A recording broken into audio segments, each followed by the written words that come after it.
Someone once called you the calmest person they know. They meant it as a compliment.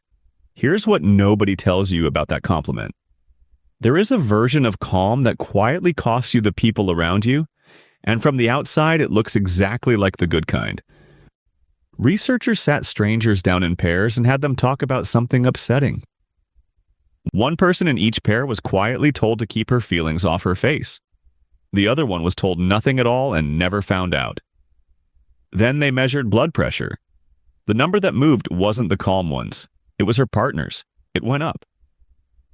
She did not say anything wrong. She did not go cold or shut the conversation down. She did the exact thing she has been praised for her whole life, and it landed in somebody else's body. You are not distant. You are not withholding something on purpose. What you are doing has a name, and once you can see it, you can tell it apart from the thing it imitates. Because there are two kinds of calm, and only one of them is free. Start with what is actually happening in your head when someone raises their voice and your face doesn't move. Psychologists split emotional control into two moves that happen at completely different moments. The first one happens early, before the feeling has finished arriving. You look at the situation and you genuinely change what it means to you. Your manager sounds furious in that email, and somewhere in the first second you land on, "He's been in back-to-back meetings since 7. This is not about me." The irritation never fully assembles.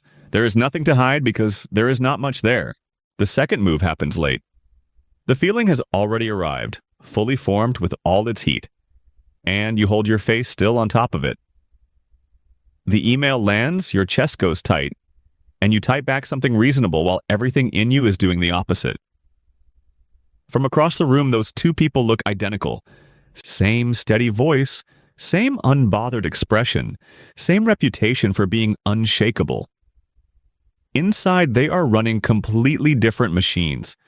Researchers have a rough way to tell them apart, and it is not subtle. It's whether the calm cost you anything. Now, the part that reorganizes everything.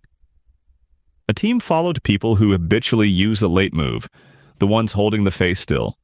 But they didn't just ask those people how they were doing, because everyone says they're fine. They went to their friends. 3 acquaintances each, people who had known them around 6 months, and they asked those friends to rate them. The friends noticed. Not the suppression itself, but the distance. On the question of whether this person has close relationships with others, the habitual suppressors scored measurably lower. Their own reported access to emotional support was worse by a wide margin, one of the largest effects in the whole study. So here comes the obvious explanation, and I want you to feel how reasonable it sounds. People pull away from you because holding it all in makes you unpleasant to be around. Distant, hard to like. That is not what the data says. The same friends were asked how much they like the person, and the effect there was small enough that it did not reach significance. Statistically, it was not there. Read that again, because it is the whole video. They like you. They like you about as much as they like anyone. And they still don't come close. You have probably explained this to yourself the other way for years. Something must be off-putting about you. Some quality other people have that you're missing. Some warmth that didn't get installed. That story is wrong, and it's been wrong the entire time. Here is what is actually happening. Emotional closeness does not get built out of goodwill. It gets built out of information. Every time you let something show, you hand the other person a door. A place to put their hand, a moment where they know it's their turn. That is what people are responding to when they move toward you. Not your character. Your doors. Hold your face still, and you have not made yourself unlikable. You have made yourself smooth. There is nothing wrong with the wall. There is just nowhere on it to knock. And the people who care about you are not thinking any of that consciously. They are getting the same non-signal every time, and they slowly drift to where the doors are. There is a second cost, and this one lands during the conversation itself. Keeping your expression flat while a real feeling is running is genuinely hard work. It occupies you, and the researchers found that people doing it stop absorbing what is happening in front of them. They miss the small shifts, the openings, the places where a normal answer would go. They come across as slightly out of step, half a beat behind, not quite in the conversation. This is why your partner's blood pressure went up. Not because you were hostile. Because talking to someone who is spending most of their processing power on their own face is subtly, physically stressful. Their body registers something not landing long before they could explain it. You have felt this from the other side. Someone tells you they're fine in a voice that is technically fine, and you leave the room tired. And there is one more finding, and it is the loneliest one. In a study of 306 strangers put into pairs, the people asked to hold their expressions back reported feeling less like themselves afterward, inauthentic, like they had been performing. Their partners were asked the same question about them. Did this person seem genuine to you? And the partners saw nothing. No difference at all from anyone else in the room.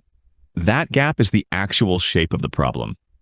The performance you can feel yourself giving all evening that leaves you hollow when you get home. Nobody is watching it. You pay for it alone. It doesn't even buy you the thing you thought it was buying because they were never suspicious in the first place. And the same study found that the good feelings dropped, not the bad ones. Holding your expression back through a conversation predicted less positive emotion coming out than going in. The lid does not sit on one side of you. So what actually changes things? Not expressing more. That advice is useless and you have already tried it. Deciding to be more open is just a new performance layered on the old one, and it will exhaust you by Thursday. The change is about timing. Both kinds of calm are trying to keep you steady. The difference is whether you meet the situation before the feeling finishes forming or hold the line after it has already arrived.